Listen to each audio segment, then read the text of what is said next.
আসসালামু আলাইকুম এভরিওয়ান, আশা করি সবাই ভালো আছেন। আজকের ভিডিওতে আপনাদের সাথে শেয়ার করব গাছে পিঁপড়া আক্রমণ করলে কিভাবে এর প্রতিরোধ করবেন।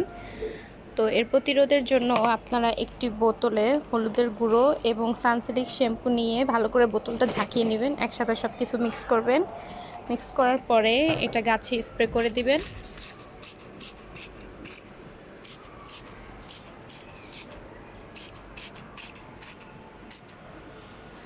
এই কাজটা আপনারা 7 থেকে 8 দিন পর পর করবেন। কয়েকদিন করার পরেই দেখবেন পিঁপড়াটা আর আক্রমণ করবে না বেশি। আমার গাছে কিন্তু অনেক আক্রমণ ছিল পিঁপড়ার। এই কাজটা আগে আমি করেছি, এরপর আপনাদের সাথে ভিডিওটা শেয়ার করলাম।